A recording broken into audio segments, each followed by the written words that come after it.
Picture this. You're out on the water, you found the perfect spot, and you've mixed up some premium top-shelf bait. You've dialed in your honey hole so well that every trophy fish in the lake should be heading your way. But an hour goes by, then two, and your rod tip hasn't even flinched. Or worse, you're only catching tiny bait fish when you're looking for a monster. Sound familiar? What if I told you that right now, a trophy-sized fish is sitting just 15 feet away from your bait, taking one look at it, and swimming off in a panic? That's right. You aren't feeding the fish, you're scaring them. Today we're exposing the #1 mistake that turns your expensive bait into a literal underwater repellent. And trust me, it's not something you'll ever find written on the back of a bag at the tackle shop. Ready for the truth? To understand why this happens, we have to stop thinking like humans.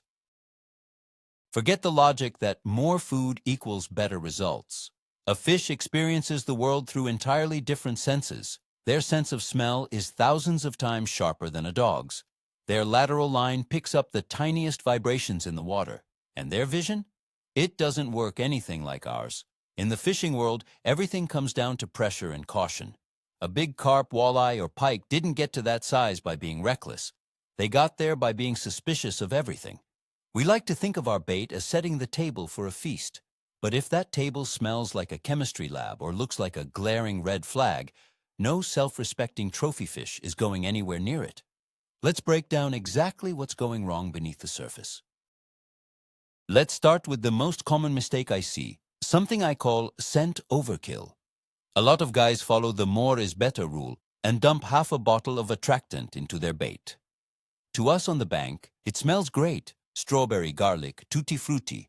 But let's look at it from the fish's perspective. Underwater, in that dense environment, smells behave differently. The concentration at your fishing spot becomes way too intense. For a fish's sensitive receptors, it's not a pleasant aroma, it's a chemical burn. It's like getting hit in the face with pepper spray.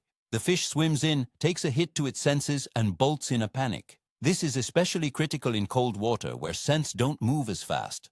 By over-dipping your feeder, you're basically creating a dead zone around your hook that no fish will ever want to enter. The second mistake comes down to the simple physics of oils and fats. You've probably heard that oils don't work well in cold water, but do you know why it actually scares the fish away? Imagine you're using a heavy fish oil or hemp liquid when the water temperature is below 10 degrees Celsius. The oil doesn't dissolve, it congeals into thick droplets or a waxy film. When a fish follows your attractant and starts to feed, those fatty particles coat its mouth and gills. Instead of a meal, the fish experiences immediate discomfort. It struggles to breathe because its sensory receptors are literally clogged with congealed grease. The whole feeding process is ruined. The fish senses that something is off, that the food is heavy, unnatural, and potentially dangerous. It'll leave the spot to clear its gills and won't be coming back.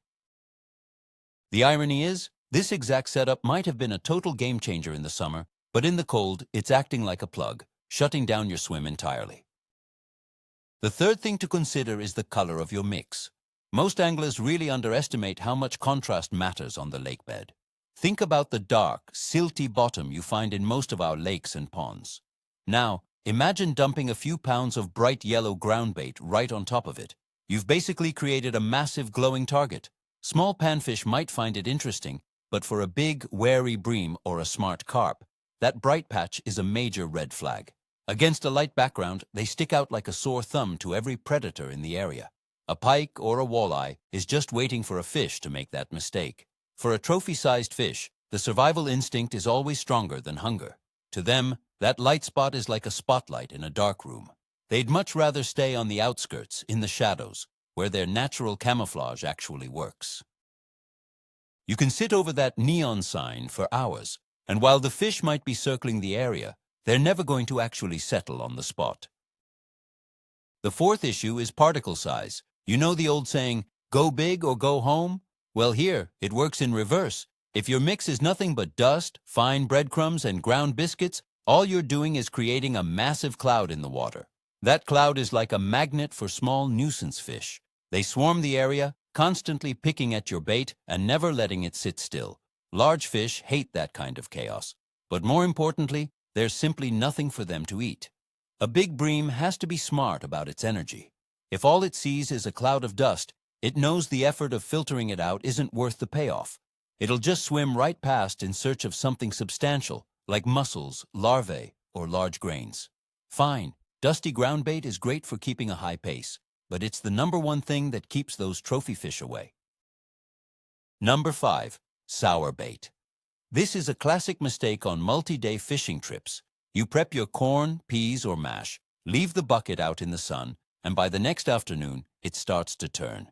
You get that sharp, sour smell, and you think, no big deal, it's just fermenting. The fish might even like it. That is a total myth. There's a massive difference between controlled fermentation and actual rot. Sour bait completely messes with the pH level of the water and starts releasing carbon dioxide and toxins. Essentially, you're turning your baited spot into a dead zone. Fish can sense that chemical shift from dozens of yards away. To them, it's a clear warning that the food is spoiled and dangerous. You're literally taking a prime spot and turning it into a place they'll avoid at all costs. If your bait goes sour, do yourself a favor. Toss it in the bushes, but never, under any circumstances, throw it into the water. Ошибка номер 6 – это слишком активная прикормка, или, как говорят рыбаки, гейзер на дне. Производители часто добавляют в смеси всплывающие частицы – молотую коноплю, кокосовую стружку или специальную плавучку. Задумка понятная – привлечь рыбу издалека. Но если таких компонентов слишком много, на дне начинается настоящий хаос. Все бурлит, постоянно что-то всплывает и опускается. Для активного карпа это может и в плюс. Но вот осторожный крупный лещ или линь такой суеты пугаются. Еда не должна сама прыгать рыбе в рот. Когда прикормка чересчур активная, она не создает аппетитный кормовой ковер, она создает столб мусора. Серьезная донная рыба предпочитает инертный корм, который спокойно лежит на дне и ждет, когда его съедят. Постоянное движение частиц для трофея – это сигнал, что на точке крутится мелочь, которая теребит дно.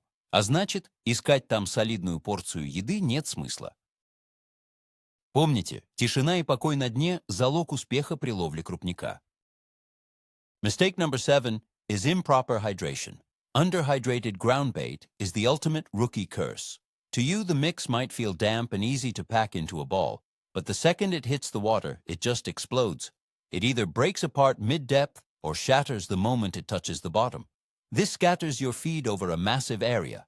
Instead of concentrating the fish, you're thinning them out. You want them nose down on a tight 2-foot spot, but instead, they're wandering around just picking up crumbs. This kills the competition in the swim, making the bite spotty and inconsistent. Big fish want a compact feeding zone. If your feed washes 15 feet downstream, the school is going to stretch out and eventually disappear. Properly hydrated bait should stay in the feeder until it hits the deck and only then start to work. Mastering the mechanics of your mix is the secret to controlling the fish. La 8e erreur concerne les odeurs, mais pas celle de votre amorce, celle de vos mains. Les poissons ont un odorat incroyablement fin. Prenez un instant pour regarder vos mains. Est-ce que vous avez fumé, appliqué du chasse-moustique ou de la crème solaire? Est-ce que vous avez fait le plein d'essence en venant? Toutes ces odeurs, la nicotine, les répulsifs, les produits pétroliers, sont pour les poissons des signaux de danger purs et simples. Dès que vous manipulez votre appât ou que vous remplissez votre mangeoire, vous transmettez ces microparticules directement dans l'eau. Pour un poisson, c'est l'équivalent d'une sirène d'alarme. Le pire, ce sont les chasse-moustiques. Certains ingrédients qu'ils contiennent provoquent une véritable panique chez le poisson. Si vous vous aspergez de spray et qu'ensuite vous touchez à votre amorce, vous pouvez tout aussi bien plier bagage. Vous ne verrez pas l'ombre d'un gros spécimen. Le secret est simple. Lavez-vous toujours soigneusement les mains avec l'eau du lac ou de la rivière avant de toucher à vos appâts ou à votre matériel. Le 9e point, c'est ce qu'on appelle la satiété. Et oui, on peut vraiment trop nourrir le poisson, surtout si on utilise des mélanges ultra riches quand ils sont moins actifs. Si vous saturez votre spot avec des kilos de pellets, de bouillettes ou de la moulée grasse, alors que le métabolisme du poisson est au ralenti, comme au début du printemps, tard à l'automne ou quand la météo change brusquement, il va se remplir la panse en un rien de temps. Le poisson mange 2 ou 3 morceaux consistants, sent qu'il a fait le plein d'énergie et tombe en mode passif. Il reste peut-être sur place, mais il ne mordra pas. Votre hameçon finit par se perdre dans une montagne de bouffe hypercalorique. Rappelez-vous, le but de l'amorçage, c'est d'ouvrir l'appétit, pas de couper la faim. Votre mélange doit être savoureux et odorant, mais pauvre en calories. Comme ça, le poisson mange encore et encore sans jamais être plein, jusqu'à ce qu'il finisse par trouver votre appât. 10-я ошибка, друзья. Это игнорирование течения при стартовом закорме. Тут вступает в дело чистая геометрия, о которой многие почему-то забывают. Вот смотрите, вы нашли отличную точку на дне, заклипсовали дистанцию и начинаете активно кормить. Но если на реке есть приличная тяга и глубина, кормушку во время падения обязательно снесет. В итоге корм вымывается и ложится на дно не там, где вы простукивали дно грузиком, а на несколько метров ниже. Получается классическая ситуация. Вы ловите в одной точке, а кормовое пятно находится совсем в другой. Ваша насадка лежит в та пустыне выше по течению, а вся рыба собралась на корме ниже. Помните, что крупная рыба редко поднимается выше кормового шлейфа. Она стоит либо в самом эпицентре, либо еще ниже по струе. И пока вы гадаете, почему нет поклевок, рыба просто пирует в стороне. Поэтому всегда делайте поправку на снос, чтобы ваша насадка в итоге оказалась в самом центре событий. Mistake number 11. Neglecting animal protein when it's absolutely vital. We often get too comfortable relying on grains and crumbs, but for bream, carp, and especially tench, animal protein is a massive part of their diet.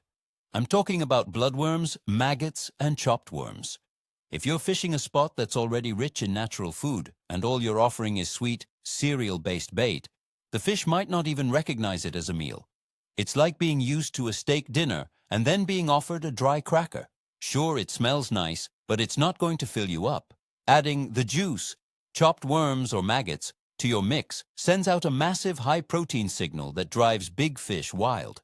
Without that element, you'll likely just attract small bait fish, while the trophies stay busy rooting through the silt nearby for the real thing. Mistake number 12 is all about salt and sugar, or more specifically, getting the balance wrong. We tend to forget that these two are nature's original flavor enhancers and preservatives. Out in the wild, fish are constantly searching for minerals since freshwater is pretty salt-poor. So throwing some salt into your groundbait in the spring or when the water is cold can act like a total magnet. But don't overdo it, or you'll get the opposite effect. Too much salt actually dehydrates the fish, making them feel off. It's the same story with sugar and molasses in the summer. Go too sweet, and things get messy. But the real deal breaker? Fermentation. If you mix up a sweet groundbait in the morning and fish through a hot afternoon, that sugar is going to turn into alcohol and vinegar before you even hit the lunch break. The key is knowing the season. Spring calls for salt and spices, while summer is all about sugar and fruit. Just remember to keep it in check. Number 13. Feeding noise. Every carp angler knows about spamming, using those bait rockets. It's effective, sure, but it's incredibly loud. If you're fishing in the shallows, say under 6 feet, a heavy feeder hitting the surface sounds like a brick hitting the water. Big, wary fish hate that kind of impact. If you keep bombing your spot every 2 minutes, you're just driving them away. They'll back off to a safe distance and wait for the bombardment to stop. Often it's better to do one massive bait up and then stay dead quiet for an hour or two, only topping it up with tiny amounts. On wild or pressured lakes, stealth is a huge part of your baiting strategy. Ошибка номер 14. Использование водопроводной воды для замеса прикормки. Казалось бы, мелочь, верно? Многие готовят смесь заранее дома, чтобы не тратить время на берегу. Заливают воду прямо из-под крана, а в ней хлор. Хлор – это убийца всего живого, его добавляют для дезинфекции. Но для рыбы запах хлора – это сигнал опасности. Он моментально перебивает любую ароматику, будь то ваниль, клубника или любой другой аттрактант. Даже если вам кажется, что вода отстоялась, тонкий химический след все равно остается. Приходя на водоем с таким кормом, вы приносите туда чужеродный и агрессивный химический элемент. Запомните золотое правило. Всегда берите воду для замеса только из того водоема, где собираетесь ловить. Это местная микрофлора, привычный для рыбы уровень pH и полное отсутствие пугающей химии. Хотите быть с уловом? Делайте все максимально естественно. Point 15. The mismatch between your loose feed and your hook bait. Picture this. You're baiting up with straight fish meal pellets, but then you put a piece of sweet corn on the hook. It's a total disconnect. Or maybe you're using a sweet biscuit mix, but your hook bait is a bunch of worms. Sure, sometimes contrast works, but more often than not, a big fish is looking for exactly what that baited area smells like. If you've laid down a carpet of hemp and corn, then your hook bait should be corn, or at least something that mimics it. Fish feed like vacuum cleaners. If the hook bait tastes or smells completely different from everything else they're sucking up, they might spit it out instinctively, treating it like a foreign object. The principle feed what you fish with is a fundamental rule of thumb, but it's one that people often overlook when they start overcomplicating their setup. Mistake 16 is what I call the vacuum effect and species competition. Sometimes your ground bait is so tasty and finely textured that it attracts a massive school of aggressive small skimmers. We're talking hundreds of them, darting around in a frenzy and vacuuming up every bit of food in seconds. A trophy bream, on the other hand, is a slow, dignified fish. He'll approach the spot, see this chaotic swarm of youngsters buzzing right in front of him, and simply decide he doesn't want to deal with the drama. He's just not comfortable in that crowd. Your goal here is to weed out the small stuff. How? Increase your particle size. Get rid of the dust and make your mix stickier and heavier. You want that bait to sit on the bottom like a rock, so it's only available to the fish with mouths big enough to actually swallow it. If you don't use the mechanics of your bait to filter out the small fry, the trophy fish will never even get a seat at the table. Number 17. The lack of competition.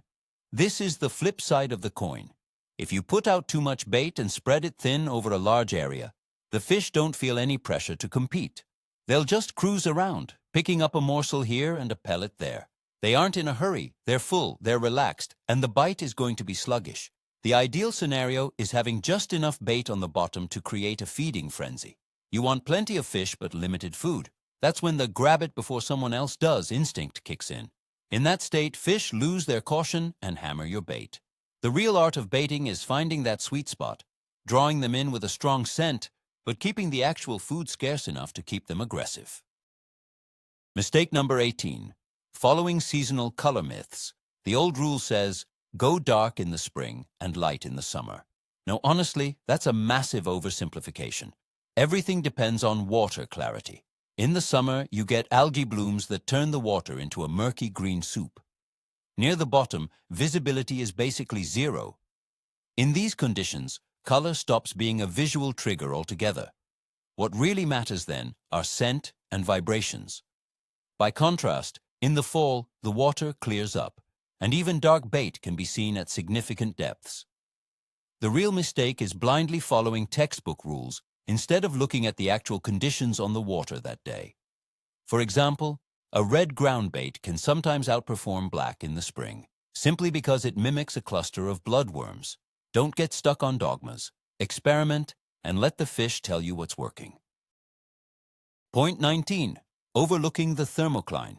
It's as much about water physics as it is about your bait.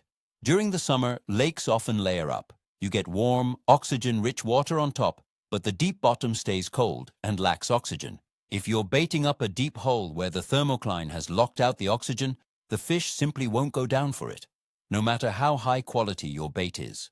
They'll be suspending mid-water, right above that cold layer. In these conditions, feeding the bottom is a waste of time.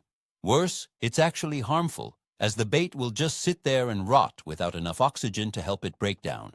The mistake here is feeding the floor when the fish are hanging out higher up. Instead, you need a light, slow-sinking mix. Think zig-rig style. Or you need to move to shallower spots where the water stays well mixed and oxygenated.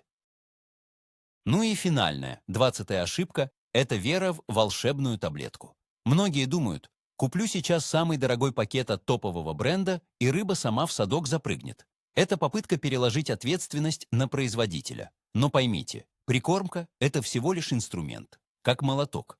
Молотком можно дом построить, а можно и по пальцу себе заехать. Даже самая элитная смесь, если ее неправильно замешать или подать не в то время и не в ту точку, отработает хуже обычного комбикорма в руках человека, который понимает водоем. Главная ошибка – выключать голову. Анализируйте дно, погоду, активность рыбы. Подстраивайте механику смеси под конкретную ситуацию. Прикормка должна решать задачу здесь и сейчас, а не быть просто ритуальным жертвоприношением водяному. Рыбалка – это не лотерея, это игра в шахматы с самой природой. И теперь вы понимаете, что прикормка – это не просто еда, а тонкий инструмент управления поведением рыбы. Аромат, цвет, механика работы и питательность – любой из этих факторов может как притянуть трофей всей вашей жизни, так и навсегда его отпугнуть. Главный вывод сегодня прост. Хватит кормить бездумно. Начинайте каждый выезд с вопроса: для кого я накрываю этот стол и как он выглядит глазами рыбы? Не перебарщивайте с химией, следите за свежестью смеси и всегда помните о чистоте своих рук. С таким подходом даже мертвые точки начнут оживать, а на смену мелочи придут уверенные загибы крупных лещей и карпов. Спасибо, что досмотрели до конца. Если узнали в этих ошибках себя, признавайтесь в комментариях и расскажите, какую самую странную вещь вы когда-либо добавляли в прикормку. Подписывайтесь на канал, ставьте лайк и увидимся на водоемах. Ни хвоста, ни чешуи.